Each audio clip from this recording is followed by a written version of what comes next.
Hi everyone. Today's reading comes from Matthew 9:35 to 38. Jesus went through all the towns and villages, teaching in their synagogues, proclaiming the good news of the kingdom and healing every disease and sickness. When he saw the crowds, he had compassion on them because they were harassed and helpless, like sheep without a shepherd. Then he said to his disciples, "The harvest is plentiful, but the workers are few. Ask the Lord of the harvest, therefore, to send out workers into his harvest field." This is the word of God. Thank you for having me here this morning. I've driven past this church so many times because I live in Peakhurst and we often go to the railway station in Mortal, and never once been in it. So I'm really pleased to be here this morning. There might be some people here I know. Actually, I went to school with or played football with. I'm looking around here to see if I recognise anybody. Maybe there'll be some this evening. So if I haven't recognised you yet, come and say hello to me afterwards.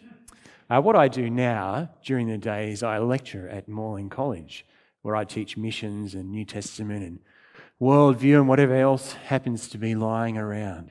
And we have a great time. One of our students, actually, John Joe Burns. You must know John Joe Burns. Yeah, what a guy. He's fantastic. He's doing great in his studies. And if any of you had any hand in discipling him or encouraging him as a young man, you have done a good job. Just keep doing that. Just keep doing that. And the church has a great future because he's a great guy. I don't usually preach like this. I usually preach standing up, but I've got a hernia. So that's annoying. And if I stood up for the whole sermon, it probably means that in the evening I'd have to lie down for the whole sermon. And of course, the evening service is more laid back, but there are limits, I think. So sorry about this. Just bear with me today, and I'll bear with myself as well. So when I left school, so I went to Peakhurst High School up here. When I left school, I got a job at Bankstown Airport. Actually, I worked with Mark Croucher, and some of you might know him. I was an apprentice there at Hawken de Havilland some time ago now. And one of the first things we learned to do was to drill a hole. It doesn't sound too hard, but it's a little bit harder than it looks. So imagine you're making aeroplanes. Aeroplanes used to be made out of metal. You imagine a big sheet, a vertical sheet of metal, and you've got to drill a hole in it, right? And the thing to do is it's got to go straight in. You can't run off to one side. That's called a rat's tail. That's really bad, and it just destroys the work and calls down all sorts of curses on you. So we're at the training centre, me and all the other apprentices. There must have been 40 or 50 of us. And the apprentice master, walks up to show us how to do it, and zit, zit, zit, away he does it. Easy. It looks so easy when somebody else does it, doesn't it? Everything's easy when somebody else has to do it. And then he says, "Who wants to have a turn?" And everybody takes a step back, except for stupid me. So all of a sudden I was, right at the front, and he gave it to me. He gave me the drill, and he said, "You have a go, Dunkley." And so, when you're looking at somebody else do something, it's pretty easy. When you have to do it yourself, it's a lot harder. It was a lot harder than it looked. And I didn't get it right that day, and it took me a few days to get it right. And that's what we're dealing with here in the Gospel of Matthew. We're looking at people who are moving from watching somebody else to actually doing things themselves. They're moving from watching to doing, and that's a big step sometimes. We're going to look at three questions, really, that will take us through this passage. How do you feel is one of the questions. What do you do is the third one, and where do you go? Sorry, what do you do is the second one. Where do you go is the third one. How do you feel? What do you do? And where do you go? So we're working through Matthew. We're dealing with that. Now we've read today from Matthew chapter 9, and I'm sure that most of you can work out that means there have been 8 chapters of Matthew so far. So roughly 1/3 of the way through the Gospel. So let me just catch you up a bit on what's happened so far, because I think it does matter and it does influence how we understand what's happening here. So the first few chapters of Matthew, no prize for guessing, that's about Jesus' birth, isn't it? He has to appear sometime. He appears at the beginning of the Gospel of Matthew. The first couple of chapters are taken up with his birth, some of the Christmas stories, things like that. And then as we move into chapters 3 and 4, we move through the testimony of John the Baptist and into Jesus' early ministry, his temptation in the wilderness, his calling of the first few disciples. And so Jesus really begins his public work in the middle of chapter 4. And chapter 4, verse 23 says this: Jesus went throughout Galilee, teaching in their synagogues, proclaiming the good news of the kingdom and healing every disease and sickness. Now, if that sounds a little bit familiar, it's because it's almost word for word the same as chapter 9. So chapter 4, verse 23 and chapter 9, verse 35 basically are cut and paste. And they form like the two covers of this little section of Matthew, sort of the beginning and the end, the two bookends of a part of Matthew where the disciples are watching Jesus do his thing. So in the middle of chapter 4, he calls a few of the disciples, Simon Peter, John. Then we have that summary, chapter 4, verse 23. Then we have 5 chapters of them watching Jesus. And then at the end of when we get to chapter 10, you'll see what happens there. It kind of mirrors chapter 4. So this little bit here that we've got is a really significant transition in the book of Matthew, because it goes from them watching to them starting to do things. So let's have a look at what chapter 9, verse 35 says. Jesus went through all the towns and villages, teaching, proclaiming, and healing every disease and sickness. So the Gospels are not actually about us. Probably already knew that. They're about Jesus. They're about him. And they're designed to prove, to convince, to demonstrate, to argue, if you want to use that word, who Jesus is. And what's happening here is that Matthew is saying Jesus is pretty impressive. Back in that day, there were other people who made a living out of being travelling preachers and teachers. There wasn't a lot to do in the old days. No Netflix, I know, shock, horror. What did people do? Well, what they did is, one of the things they did is that people would travel around and they'd tell stories, they'd have their philosophy, their ideas or whatever, set themselves up in the public square, give a bit of a speech and pass the hat around, as it were. There's actually a specific Greek word for the little purse they passed around. That's how they made their living. So Jesus being a preacher, a teacher, was not a new thing. Other people had done that. But healing every disease and sickness, that was a big deal. Nobody else could do that. That was pretty impressive. And going back again, putting ourselves in their shoes before the advent of medicine, before antibiotics, all sorts of things like that. Sickness and disease was a real spectre. A scratch could lead to septicemia. Well, we know it's septicemia now. And people would die of a scratch. They could. It happened. So Jesus having this amazing power over every disease and sickness is a really big deal for people. He's not just another one in a series of vaguely interesting people. His teaching has tremendous authority, and he personally has divine power over all sorts of problems that people didn't even have names for back then. So what Matthew is telling us here is he's like, I guess you could say he's putting the Jesus CV together, explaining who Jesus is. Our youngest daughter, she turned 15 2 days ago, actually. She's pretty keen to get a job. She wants to save money and travel, because you can do that now. So she's already started applying for jobs. But it's really hard at the beginning, isn't it? I don't know if you've got teenage kids. What do they put? What does a 15-year-old put in her resume? I successfully attended school. I mean, she's pretty good at school, but most people do. There's not a lot to put in her resume. And Jesus did not have that problem. As you go through the Gospel of Matthew, and it talks about the things he did, it's not hard to work out that he is somebody amazing, somebody special, somebody having divine power and authority. So Jesus went around proclaiming, teaching, healing every disease and sickness. Then he saw, in verse 36, he saw the crowds and he had compassion on them because they were harassed and helpless. So Jesus had compassion. Now, the word compassion there, it's actually related to the word for bowels, which is a subject of some interest to me at the moment. It's actually the word, he had bowels of compassion, it says in the original language. And if you've ever seen or read a really, really old English translation, they translated it quite literally. So there are some very old English translations which have Jesus, his bowels being filled with compassion. Language has moved on a bit, hasn't it? And we might not think of the bowels as a seat of compassion. But that's kind of a cultural thing. Different cultures put different emotions in different places. The heart, the kidneys, the liver in some places is a seat of emotions. I guess what you could say here is Jesus really felt it. It hit him in the guts. Might be a dynamic sort of way of translating it these days. He looked at people and he had an emotional reaction to what he saw because they were harassed and helpless. That's part of the issue there. They were harassed and helpless. Again, the word harassed, a bit of detail behind that. You might think, oh, they must have been bothered by telemarketers or something like that. It's actually the word used for skinning a beast. For skinning an animal. That's not just telemarketing, annoying telemarketing at dinner time, isn't it? That's a lot more pain and suffering involved there.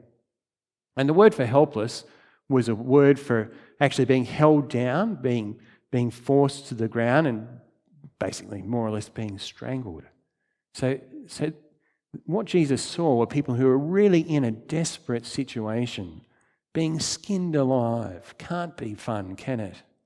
There's no way that can be pain-free. Being held to the ground, being tackled like that, being strangled, that's a desperate situation, isn't it? That's what Jesus saw when he saw those people. So it wasn't just that they were slightly annoyed or a bit flustered, but they were in real trouble. And that's what the whole sheep without a shepherd idea is trying to convey as well. They were harassed and helpless like sheep without a shepherd. And most of us know a little bit about sheep. We can sort of pick one out of a lineup, maybe. I don't know how many of you actually have raised sheep or been responsible for looking after them. But sheep without a shepherd don't do well. They really can't look after themselves. They can't survive on their own. Other animals are okay on their own. So goats are okay on their own, pigs are okay on their own mostly, but sheep not so much. That's why when we lived in Queensland they have a tremendous problem with feral pigs. Okay, and one of the youth groups near us actually went out pig stabbing as a youth group activity. People do that to control the animals. I don't know if Mortdale Oatley Baptist Church youth group does pig stabbing as a youth group activity, but that's the sort of thing that entertains us in North Queensland. Now, feral pigs are a problem because pigs are smart and tough and they can survive. Feral sheep are not a problem because they aren't smart and they aren't tough and they don't survive without a shepherd. So when Jesus saw people who are like sheep without a shepherd, it's not just that they were slightly confused, but there's a real element of risk here. These people were not going to survive unless somebody stepped in to take care of them. So we're kind of vaguely familiar with the whole sheep, lost sheep sort of thing. But if you know sheep, there's actually another layer to that. And then if you know your Bible well, there's another layer as well. Because in the Old Testament, the idea of God being a shepherd and his people being a sheep is actually pretty common. It comes up in quite a few places. It doesn't take long if I asked you to think of an Old Testament passage about people being sheep. Some of you would go straight to Psalm 23, for example. Everybody knows Psalm 23, right? The Lord is my shepherd. So that idea is quite common in the Old Testament. Let me read you another bit from Ezekiel. So this is 700 years more or less before Jesus. This is what the sovereign Lord says. I myself will search for my sheep and look after them. As a shepherd looks after his scattered flock when he is with them, so I will look after my sheep. I will rescue them from all the places they were scattered. So that's Ezekiel speaking on behalf of God, 700 years before Jesus, saying there's a time will come when the Lord will return and shepherd his sheep. Now here we have in the Gospel of Matthew, Jesus looking out at people and seeing them as sheep without a shepherd. So I think what Matthew's doing here, for those who have ears to hear, as it were, they can hear the echo of the Old Testament here. that for hundreds of years they've been waiting for the Lord to come and shepherd them. And now here's this guy with divine power and authority who sees people as his sheep and him as their shepherd. So I think there's a bit of a hint being dropped here that Jesus is the fulfillment of those prophecies. He is the Lord. He is the shepherd who has come to look after his sheep. So Jesus looks at people. He has compassion on them. He hits him in the guts, so to speak, because they are harassed and helpless like sheep without a shepherd. So the first of my questions, if you can remember, at the beginning was, how do you feel? How do you feel when you see people? When you see crowds of people, somewhat less frequently than we're used to, I suppose. But when you see a crowd of people, do you ever think about them? Do you ever think about where they're at, how they're going, what their spiritual state is? I don't know, when you see a crowd of people, I used to catch the train from Mortdale here into town every day to go to university. And on the double-decker carriages, you can see all these people. Just so many people, isn't it? And you think about every carriage is chock full of commuters. How many of those people are lost? How many of those people are harassed and helpless? I mean, they're all neat, they're all tidy, they're off to their nice office jobs in the city, but still not knowing Christ, still lost in a sense without him, aren't they? Perhaps more lost than they ever realised. What do I feel about people? What do I think about people when I see them? Maybe it's at the football, or maybe it's at Woolies, or I don't know where it is that you see a crowd or a queue. I have to confess that most of the time I just feel annoyed when I see a big queue of people at Bunnings or at Woolies. I think, oh man, it's going to take forever. When all the machines are full at the gym down there at Mortdale, this is going to be an inconvenience to me today, all these people getting in my way. But that's not what Jesus thought, and that's not what he felt. I think that's a real challenge to all of us. We're pretty good with facts and figures and information. We're pretty good with things like that, but we don't talk much about our emotions. But Jesus had them. He had them. And here, he was really deeply moved by what he saw. So when I ask you the question, how do you feel? I can't tell. I can't tell. But if you've never ever, not once, been troubled, if the thought has not crossed your mind that people are lost, if you've never lost a night's sleep about somebody who doesn't know Jesus, maybe it's worth praying about that. Maybe it's worth praying that not only will we know stuff about Jesus and being his disciples, be able to remember important information about him, but being filled with his Spirit, we'd actually have that same attitude, I suppose, of compassion for the lost. Maybe it's worth praying that. We'll get to prayer in a minute. We do actually deal with emotions at Moreland College. I often think about what it is that we're achieving in our classes. So at the moment I'm doing the Gospel of John, and we're working our way through John's Gospel, verse by verse. We can't cover every verse. Even it's over 13 weeks, 3 hours a week. Even then, we don't get to cover every verse of John. But I really do think about what it is that I'm getting across to people, because we could line up, fact after fact after fact, interesting bits of information. What are people taking after 13 weeks? What do they remember? So it does cross my mind that, and I do ask the question, how do you feel about that? What is the most profound thing that you've read this evening? It's an evening class in the Gospel of John. How do people feel at the end of the subject? When I teach mission, there's important information to cover, obviously, but I send people out to talk to other people. So in the class on mission, they have to go and talk to a missionary. We run a class on Islam, they have to go and talk to Muslim people, because I want them to make that emotional connection, because I want them to start feeling like this as well. Certainly we can describe the state of the lost, and we can use particular language to do that and discuss the theology behind it. But if you don't feel it, you're not going to do anything about it. I think that's the bottom line. So the first question today is, how do you feel? And if you want to pray for the students, my prayer for them sometimes is that they would really emotionally connect with what we're talking about, because Jesus did. It's right there. He had compassion on them. Then he went on to say, he said to his disciples, the harvest is plentiful, but the workers are few. Now again, that's a pretty obvious kind of word picture, isn't it? We've all kind of got the idea of what a harvest is like, more or less. We've had the privilege of serving in a couple of rural areas, and harvest time takes on a lot more significance when you actually have to do it. For us, you want a loaf of bread?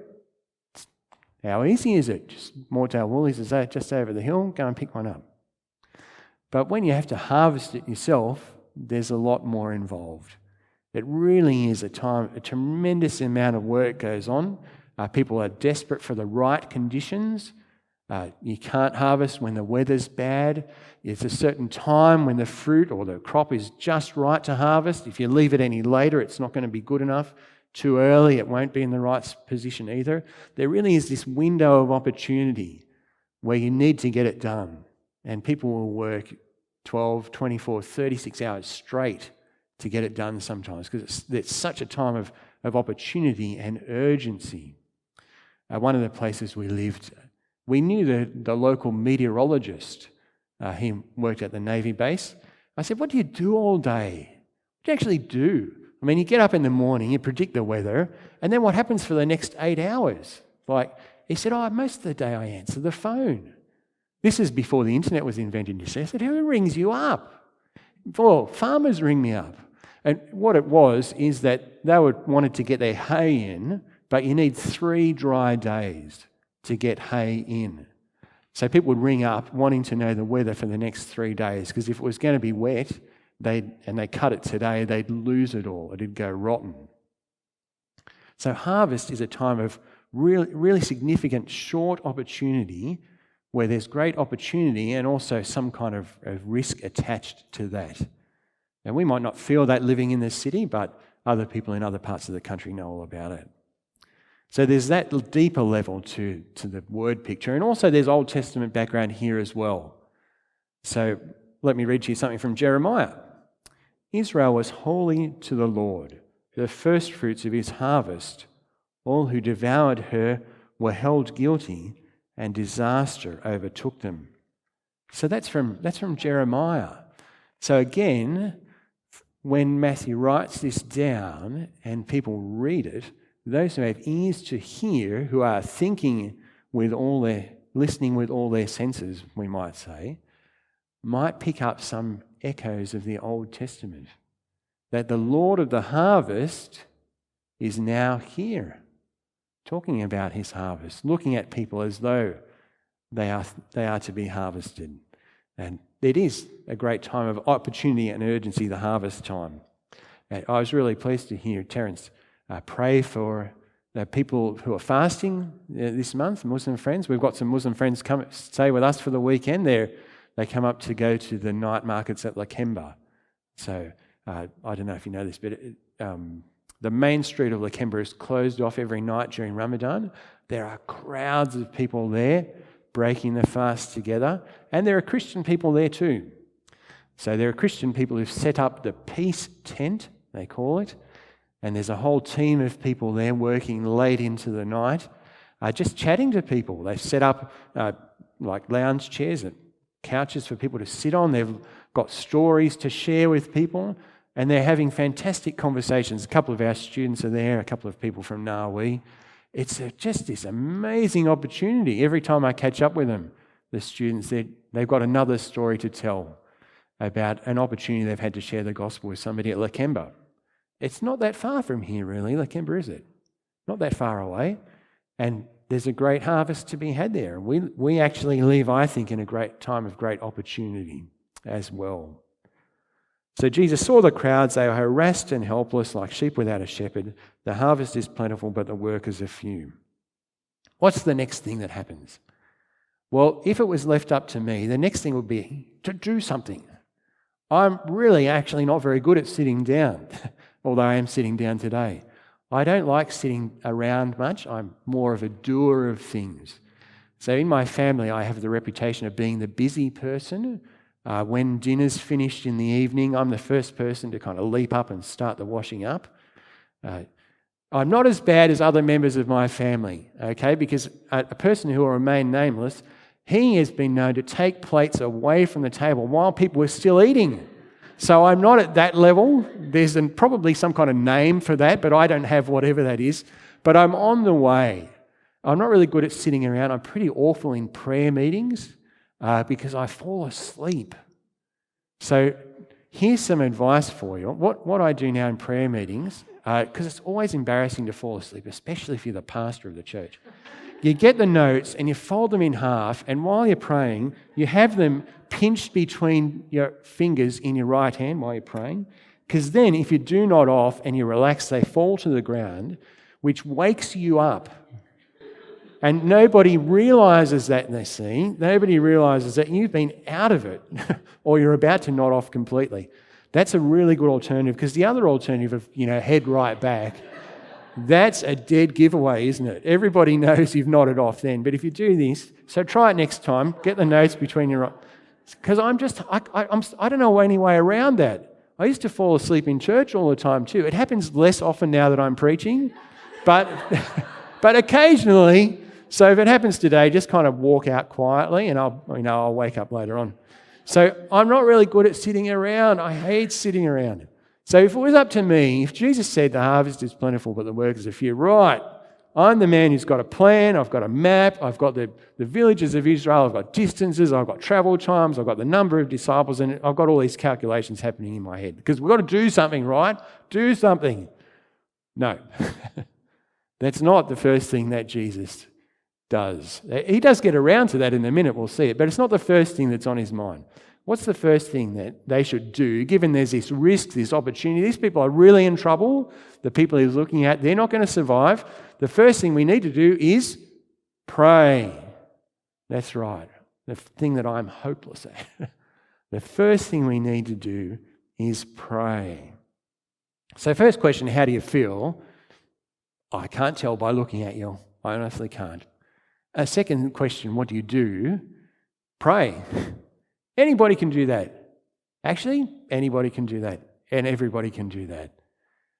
A long time ago in a church far, far away from here, I was the pastor of the church, and after the sermon I usually go to the door because there's this segment of people who, after church go straight for the door. That's okay, but I want to make sure that they've at least spoken to one person, so I kind of stand in the way.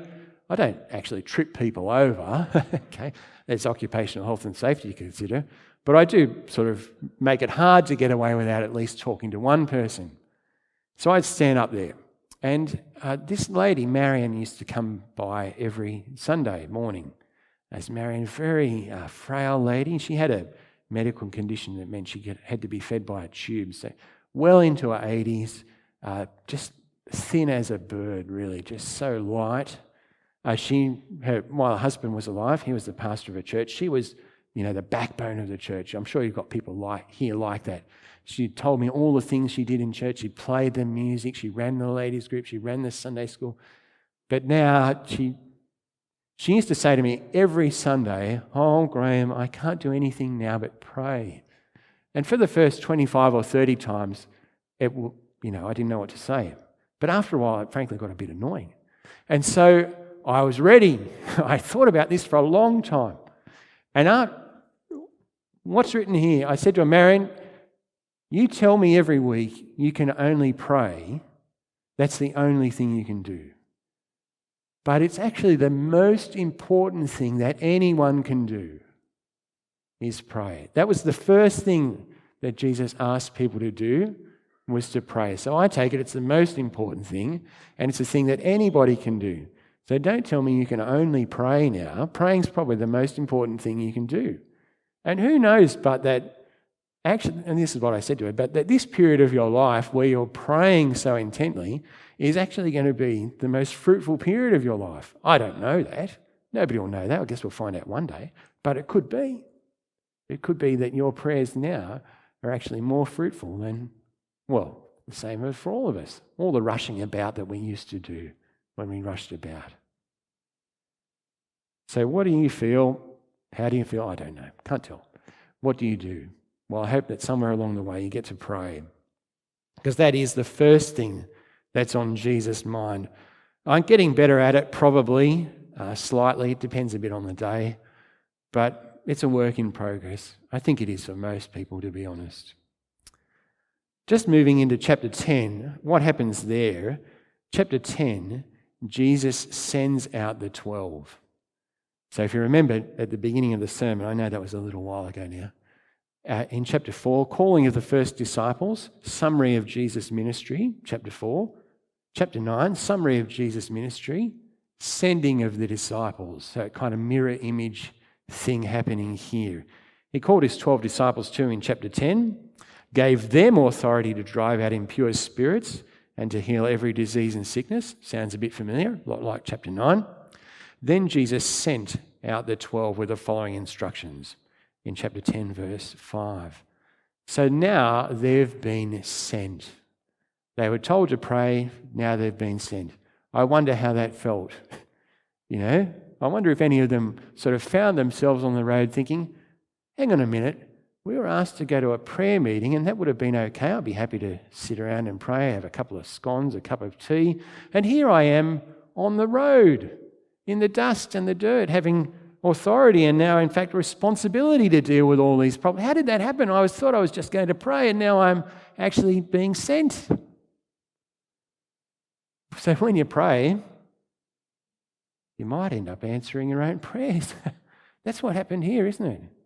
That's exactly what happened here. They were all 1 minute they're in a prayer meeting, the next minute they're on the road, out there doing what they had not just spent the last 5 chapters watching someone else do. It's a big change, isn't it?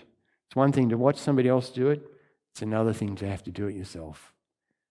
2 of my kids so far I've taught to drive. So one's 22, the other's 20. They've been driving for ages now. I actually like teaching my children to drive. One, because you get to spend time with them. And, you've got 120 hours in New South Wales? Oh, my goodness. 120 hours, it's a long time, isn't it? But it's good to spend time with them. And 2, because in, the path to adulthood, it is the last time that you clearly, and with the approval of the government, know more than them. I have to get them to help me with a phone now. They know how to use my phone better than I do. They know so much more than me. But when they're learning to drive, guess what? I know more than you, and I've got a bit of little plastic to prove it. So I kind of enjoy that bit. It's the last time I've got it over them. But I don't know if this happens to you, but they've sat in the passenger seat quite a few times. You put them in the driver's seat and you see their expression change. So we learned to drive in the church car park. Just go, Sunday afternoon there's no one there, so you just do laps of the church car park. And see them, and all of a sudden they've got the steering wheel in their hands. And they realise the tremendous responsibility they have. And the expression on their faces, I kind of enjoyed it. I don't know what that makes me, but just to see the change, there's a big difference between watching and doing. But that's what happens here in Matthew 9, going into chapter 10. They've seen Jesus for 5 chapters. Now they are being sent out themselves. They're being sent. That's really what mission is, being sent. The word mission doesn't actually appear in the New Testament. The word mission doesn't appear in the New Testament. Can you think of a Bible verse in the New Testament that's got mission in it? Some of you are clever enough to Google that and to find one. Come and see me afterwards. I've got an application form for Bible college ready to go. We'll fill in your details. We'll send it off because you're a very clever person. It doesn't appear in the New Testament. Don't tell anybody at work that, by the way, because I'm a lecturer in mission, and if people realise it's not a word in the Bible, they'll think, well, why do we need a lecturer in that subject? And I'll lose my job. So that's a secret for you to keep and not to tell anybody in our administration. The word mission isn't used in the New Testament, but the word sending is all over the place. The word sending, and the 2 words are related, if you like the history of words. Mission goes back through Latin to by means of words like emit and transmit. That's the connection. That's how the ideas come down to us. Back to the idea of sending. Mission comes from the Latin word for sending. And the word sending is everywhere. And here's where they are sent. Jesus sent the 12 out with his authority to continue on with his, we'll use the word mission. Sometimes people ask us, what was the most important thing that we learned in Bahrain about the idea of being sent? That we were sent there, that everybody in our church was sent there to achieve God's purpose. One day, we baptised a lady from communist China who became a Christian in the Muslim world. How did that happen? Well, she had married a German guy when she was initially his translator, and they ended up getting married. His company sent him to Bahrain. She was in the supermarket wandering around, never met a Christian, never been to church, heard two people talking in Chinese, loudly in Mandarin from our church. One of them was actually Taiwanese. The other one was married to another person she met in the Vietnam War. So you've got all these people. You've got the Vietnam War, you've got this massive German multinational, you've got the Taiwanese government sending people all over the world. They all end up in the vegetable section. Hong heard Chinese. She raced around the corner and said, I haven't met any Chinese people yet. I heard you talking about church. Can I come? Sure, you can come to church. Because you can talk about church in Mandarin in the Middle East and nobody knows what you're talking about. No, sure, you can come. She became a Christian. All of those people sent all over the world, way back into the 1970s, that plan that God had in place. God was moving people around and sending them here and there so that they would end up in the vegetable section of our local supermarket together on that morning. People are sent and are being sent and have been sent by God. The disciples were then, and I think you are now. I think you are now. So, third question, where do you go? Where are you going to be tomorrow? I know that earlier on we asked people to turn their mobile phones off, but if you want to take it out, here's something you can do. Set yourself an alarm for 9:38 tomorrow morning. Monday, Tuesday, Wednesday, Thursday, Friday morning. Just a short alarm. That's something that you can do. Make it a reminder to pray. I don't kneel down in the middle of Woolies or whatever and pray, but when the alarm goes off, remember 9:38, Matthew 9:38. Clever, I didn't make that up, I nicked it from somebody else. Remember to pray that God would send workers to whatever place you're in at 9:38 on Monday morning. And then go a little bit further and think, maybe I've been sent here. Maybe it's not just an accident. Maybe God has some purpose for me being here. Maybe I have been sent to this place at this time to begin praying for these people. So Matthew 9:35. How do you feel? I can't tell by looking at you, but you'll know. If you've never felt anything at all, it's a bit of a worry, I think. And maybe the next thing to do, what do you do?